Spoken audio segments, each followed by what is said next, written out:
Luke chapter 6. Jesus is Lord of the Sabbath.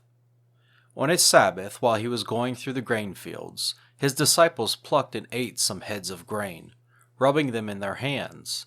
But some of the Pharisees said, "Why are you doing what is not lawful to do on the Sabbath?" And Jesus answered them, "Have you not read what David did when he was hungry, he and those who were with him? How he entered the house of God and took and ate the bread of the presence, which is not lawful for any but the priests to eat, and also gave it to those with him? And he said to them, The Son of Man is Lord of the Sabbath." A man with a withered hand. On another Sabbath he entered the synagogue and was teaching, and a man was there whose right hand was withered, and the scribes and the Pharisees watched him to see whether he would heal on the Sabbath, so that they might find a reason to accuse him. But he knew their thoughts, and he said to the man with the withered hand, "Come and stand here." And he rose and stood there, and Jesus said to them, "I ask you, is it lawful on the Sabbath to do good or to do harm, to save life or to destroy it?" And after looking around at them, all he said to him, "Stretch out your hand." And he did so, and his hand was restored. But they were filled with fury and discussed with one another what they might do to Jesus. The 12 Apostles. And these days he went out to the mountain to pray, and all night he continued in prayer to God.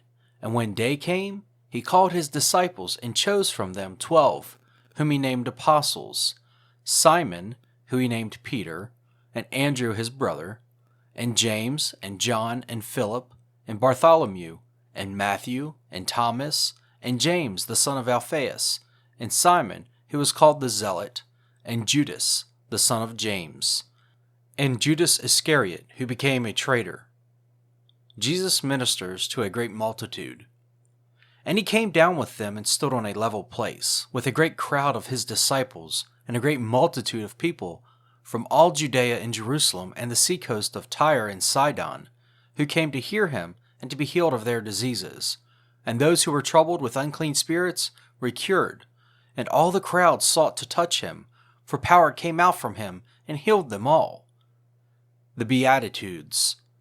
And he lifted up his eyes on his disciples and said, "Blessed are you who are poor, for yours is the kingdom of God. Blessed are you who are hungry now, for you shall be satisfied. Blessed are you who weep now, for you shall laugh. Blessed are you when people hate you, and when they exclude you, and revile you, and spurn your name as evil, on account of the Son of Man. Rejoice in that day, and leap for joy, for behold, your reward is great in heaven, for so their fathers did to the prophets." Jesus pronounces woes. "But woe to you who are rich, for you have received your consolation. Woe to you who are full now, for you shall be hungry. Woe to you who laugh now, for you shall mourn and weep. Woe to you when all people speak well of you, for so their fathers did to the false prophets." Love your enemies. "But I say to you who hear, love your enemies. Do good to those who hate you. Bless those who curse you. Pray for those who abuse you.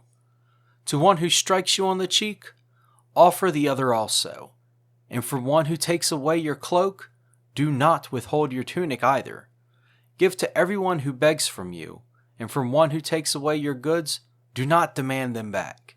And as you wish that others would do to you, do so to them. If you love those who love you, what benefit is that to you? For even sinners love those who love them. And if you do good to those who do good to you, what benefit is that to you? For even sinners do the same. And if you lend to those from whom you expect to receive, what credit is that to you? Even sinners lend to sinners to get back the same amount. But love your enemies, and do good, and lend, expecting nothing in return, and your reward will be great, and you will be the sons of the Most High, for he is kind to the ungrateful and the evil. Be merciful, even as your Father is merciful. Judging others. Judge not, and you will not be judged. Condemn not, and you will not be condemned. Forgive, and you will be forgiven. Give, and it will be given to you. Good measure, pressed down, shaken together, running over, will be put into your lap. For with the measure you use, it will be measured back to you. He also told them a parable. Can a blind man lead a blind man? Will they not both fall into a pit? A disciple is not above his teacher, but everyone when he is fully trained will be like his teacher. Why do you see the speck that is in your brother's eye, but do not notice the log that is in your own eye? How can you say to your brother, Brother, let me take out the speck that is in your eye, when you yourself do not see the log that is in your own eye? You hypocrite! First, take the log out of your own eye, and then you will see clearly to take out the speck that is in your brother's eye. A tree and its fruit. For no good tree bears bad fruit, nor again does a bad tree bear good fruit. For each tree is known by its own fruit. For figs are not gathered from thorn bushes, nor are grapes picked from a bramble bush. The good person out of the good treasure of his heart produces good, and the evil person out of his evil treasure produces evil. For out of the abundance of the heart his mouth speaks. Build your house on the rock. Why do you call me Lord, Lord, and not do what I tell you? Everyone who comes to me and hears my words and does them, I will show you what he is like. He is like a man building a house, who dug deep and laid the foundation on the rock. And when a flood arose, the stream broke against that house, and could not shake it, because it had been well built. But the one who hears and does not do them is like a man who built a house on the ground without a foundation. When the stream broke against it, immediately it fell, and the ruin of that house was great.